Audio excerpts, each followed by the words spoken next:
What's up, everyone? Welcome to the Secret Restaurant Podcast. I will be your host for this journey through time, the time being the present, but when you hear this, it will be the past. My name is Nate Hoyle. How very special. I've been failing and succeeding at the same time about staying off social media as of late, particularly Instagram.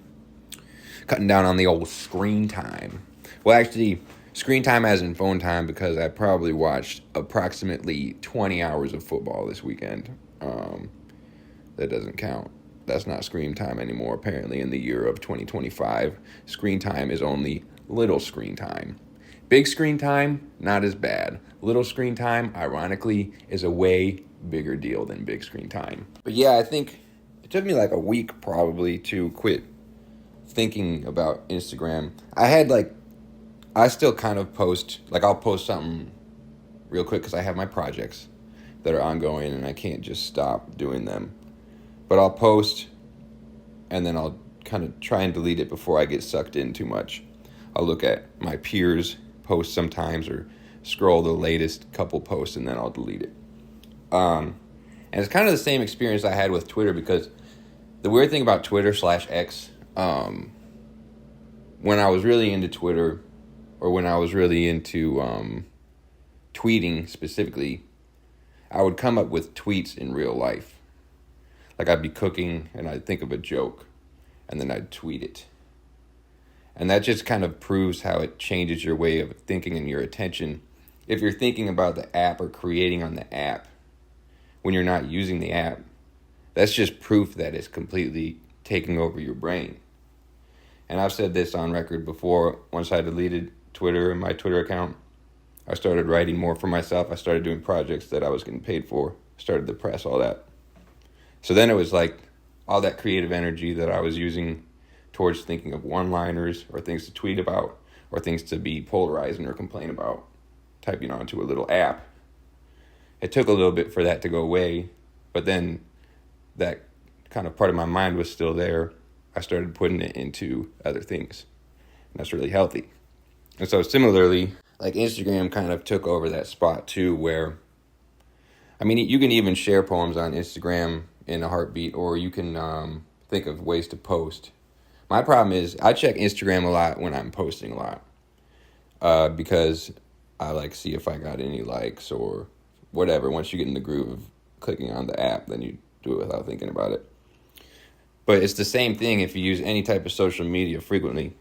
I think that social media starts to take over a part of your creative brain, a part of your attention. And so when that's there, if you think about long term, I don't mean to preach, I'm talking about my own experience and why I'm trying to talk myself into making this change more permanent. For example, the last year I've been thinking up posts, checking posts. If I hadn't been doing that, who knows what I would have created instead. And it is useful. You know, the things that social media promises is immediate viewership, immediate readership, and the false idea that everyone can get famous, which anymore isn't really true, I don't think, with the algorithm, with people paying for views and corporations kind of controlling ad space, what we see. There's so many drawbacks and roadblocks that prevent small creators from, you don't just post something really good and then all of a sudden millions of people are looking at it, reading it, viewing it.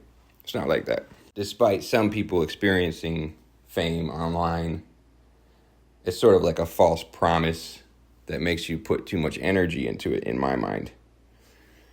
And to be real, a lot of the times when I go on Instagram, it's sort of just to entertain my friends or entertain people I know will see it too. It's not like I'm trying to craft something that is going to go viral for the wrong reasons. I'm still being a social person in the same way I am social in the world outside of my small screen, but that is a big problem. I think the moral of the story, besides social media being the creative mind killer,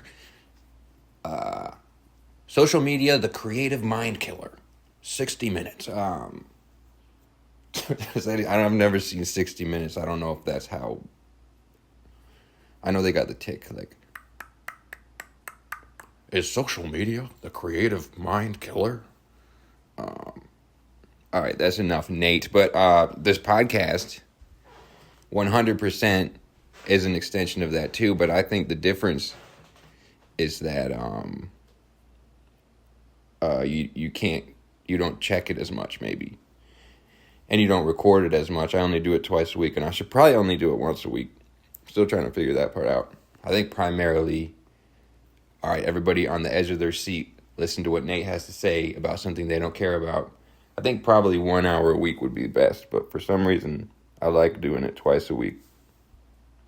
I've never done an hour-long one unless it's an interview. Let's talk about the press in that regard, though, because other than the podcast, what's going on with Secret Restaurant Press? Nothing. I did go to a newsstand a couple of days ago, and I was trying to decide if I wanted to get a magazine for research. It's funny when you go to newsstands. Now they just have, I think they put stuff out way early, and then it sits on the newsstand for like months instead of like having new releases. And furthermore, sometimes they have stuff that they were already supposed to take off the newsstand. And, that's kind of a warning sign of not enough people reading magazines and stuff. Stuff that should have been taken down months ago is like, it says it right on the cover, like, remove in June. But it's still up there. This is supposed to be expired, so can I have it for free? What a weekend of victory and defeat in the football world, am I right, guys? If you've listened in the past, you know my teams. Hawkeyes won big time, and they were playing a school that was much smaller. But I was happy to see that they were scoring some touchdowns, some passing touchdowns, big offense, which is good to see because there's a lot of naysayers. I feel like watching Iowa for so long, especially when they're broadcasted on places other than the Big Ten network, which this one was on the Big Ten network. And congratulations to Kirk Ferentz on being the winningest coach in Big Ten history after Saturday. Awesome. But when you watch other people talking about Iowa who obviously aren't fans or aren't like longtime watchers, like a lot of stuff gets recycled about how bad the offense is, or like they need to get their passing game going, or blah, blah, blah. It's kind of the same thing. The Hawkeyes just need to get something going on offense. Typical Iowa offense, they're going to kick their field goals. They're going to kick their field goals, and they're going to not score back that point. Heartbreaking game for Notre Dame, that's for sure. Felt bad for the obvious error, whatever the football version of error is, mistake on that extra point. Felt bad. And I thought they were going to hold him on the last drive. 4th down, pass reception, very acrobatic catch by the tight end on whoever they were playing. Who were they playing? The Aggies or something. Too much football yesterday. I was getting mixed up. It was Texas A&M. But I also watched the Iowa State game, and for some reason, I was thinking they were playing Texas A&M. And also, I think those were the two games I kind of sat down and watched in college football. 3 games. And then I watched, what did I watch? Oh, some NFL. I only watched like the first half of the Bears game. I watched it until halftime, and then the Cubs were on. I switched to the Cubs, and then I kept on watching the score get worse and worse against the mighty Lions. So I didn't really bother to ruin my day. And also, during that time, I was brewing some beer with my pal John. We did a red ale, hoppy red ale. It's going to be in the basement for a couple weeks.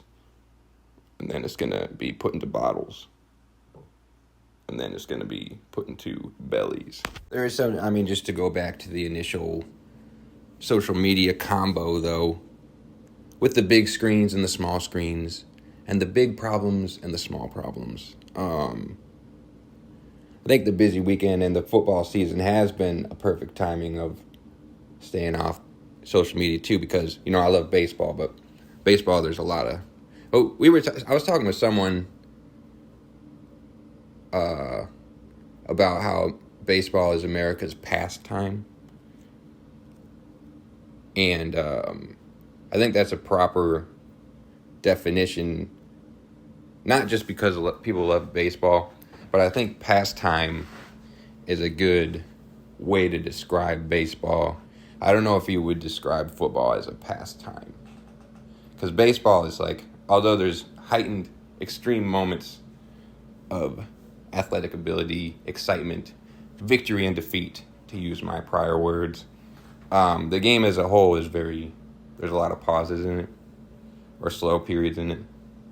And so that's more of a pastime to me, Football is like, there's 4 downs and 4 times where people are smashing against each other, huge plays, and it's kind of a lot more noise and excitement and heightened dangers.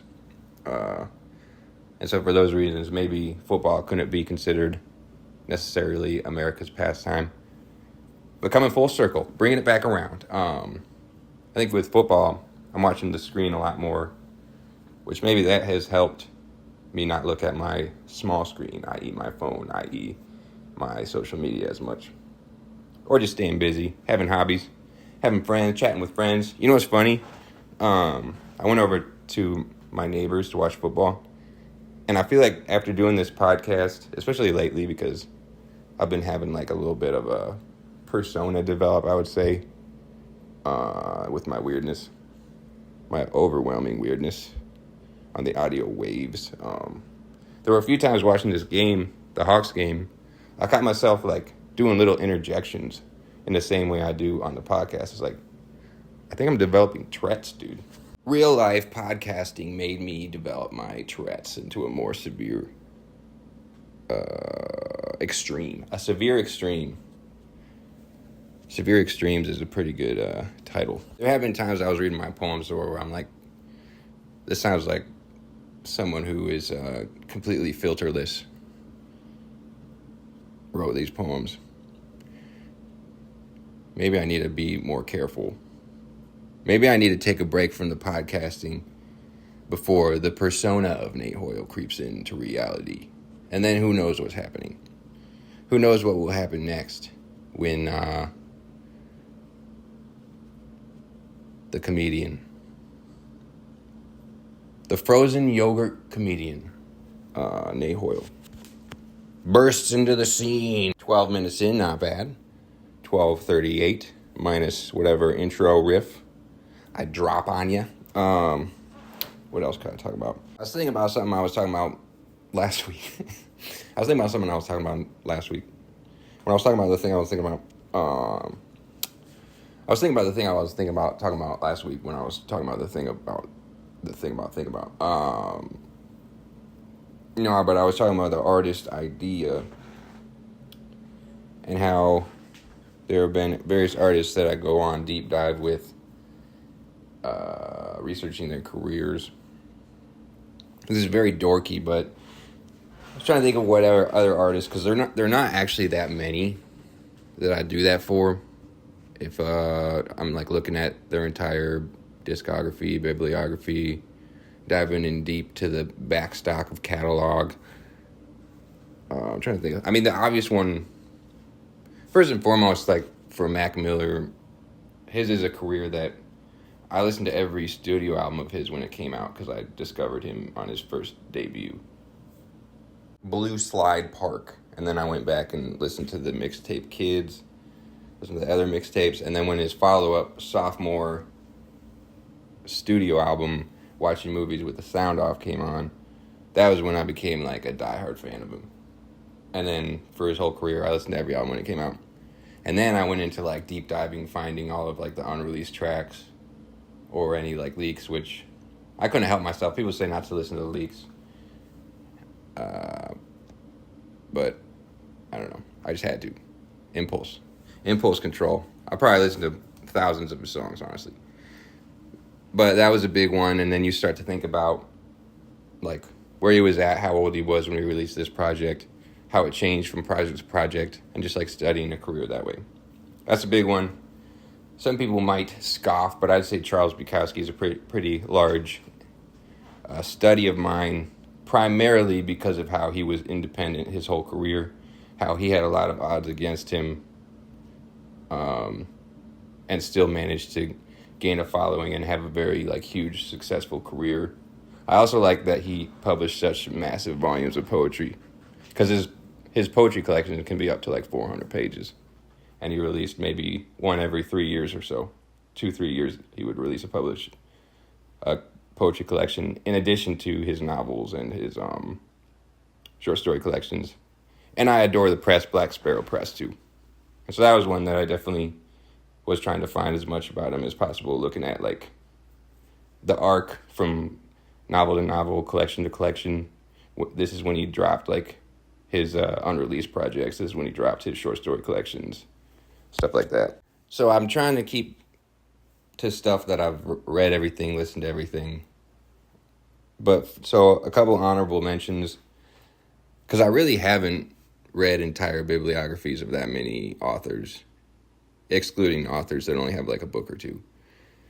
But for honorable mentions, I would definitely want to put Hunter S. Thompson on the list, because his career is very inspiring to me. And he was a journalist. I think he only technically published 2 novels, if you count Fear and Loathing as a novel, which is marketed that way, but it's kind of a farcical journalism. But his journalism career, I really researched that a lot. I would go Stephen King for obvious reasons. He's like the biggest author living today. And he influenced cinema just as much as he did literature. And then I got to shout out my original favorite, Dennis Johnson, who I haven't read any of his plays, and there's like 2 or 3 novels I haven't read of his, but otherwise I've really absorbed his work. Got to meet him very briefly, like a year before he passed away. I had him sign a book and asked him a question at a Q&A, very small Q&A. That was awesome. He was a huge inspiration to me starting out writing. And I think I've kind of taken a break from reading him, but eventually I'll come back around and probably read those last few books of his. But as far as obsessive deep dives go, so I've got 2, Bukowski, Mac. I'm going to go Philip Anselmo. I went through a huge phase of the Pantera singer when I was in grad school. I mean, obviously, growing up a metalhead, I knew about Pantera and Down.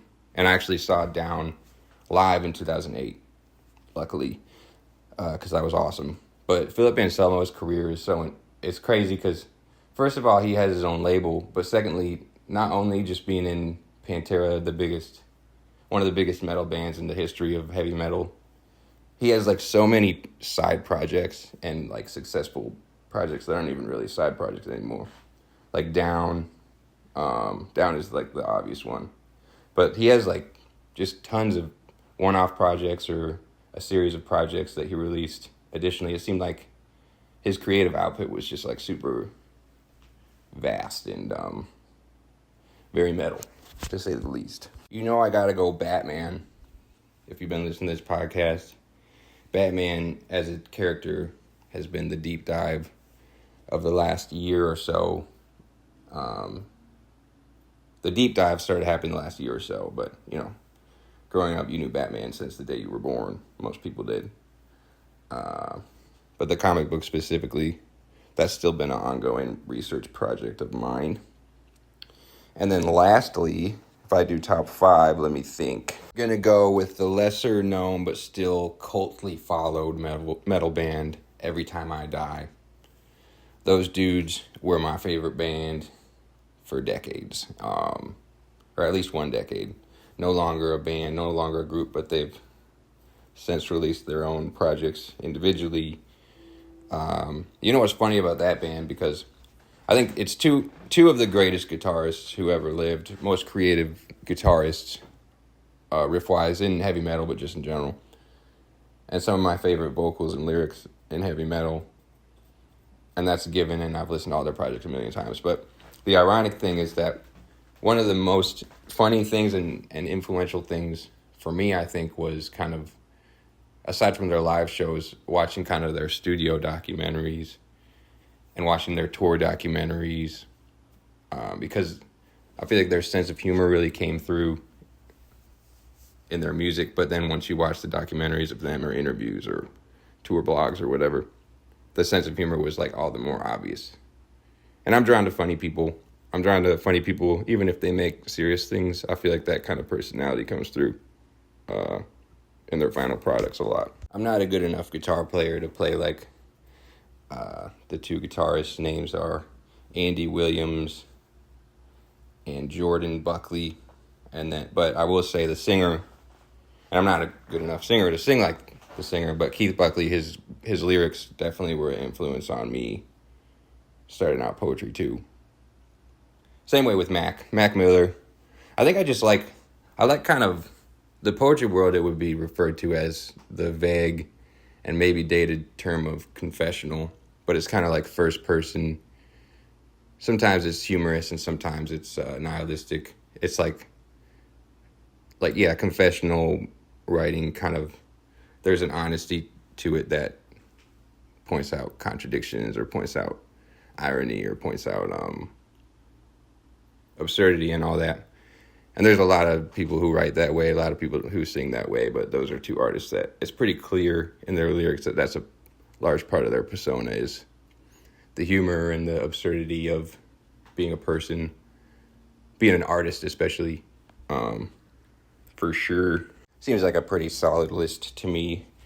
Mac Miller, Bukowski, Philip Anselmo, Batman, and the heavy metal group Every Time I Die. I didn't do any like film or TV shows. I probably could. What are the TV shows that Workaholics. I could probably have just as well put Workaholics on the list because I was pretty obsessed with that show when it was getting released. I got to the point where I was watching the DVDs with the commentary on by myself, and I was like, is this something that a very lonely person would do? I think it was mostly the fact that it was the four of them having fun and talking and laughing, and I was just sitting there by myself listening to it. Maybe that was my first exposure with sort of parasocial relationships, as the academics call it, as the nerds and critical thinkers call it, parasocial relationships. But I loved Workaholics, man. That show was hilarious. I'm sure some of the stuff now might seem a little dated because it was kind of... But I always took it as like satire, in the same way that South Park was satire or any of those shows. Beavis and Butthead was satire. I took Workaholics as like making fun of the type of people that the characters were more so than being toxic, so to speak. Because, yeah, the writers know that the characters are toxic, and that's what makes it funny. And then when I'm writing fiction, for some reason, I can't get away from like this style of dialogue of like Wes Anderson, which seems out of character for me, but there's something about like the rhythm to it and the awkwardness to it, and then also just the abbreviated nature of dialogue in Wes Anderson films that it comes out naturally to me when I'm writing dialogue. I like Coen Brothers a lot too, but I feel like that type of dialogue is too challenging for me right now. I feel like if I were trying to do Coen Brothers dialogue, it would feel like I'm trying too hard or something. All right, I think that's it. And thank you. And thank you for hearing me out in the world. Gonna attach a little throwback app, which once again I am going to mumble at you until I find the date of what it will be.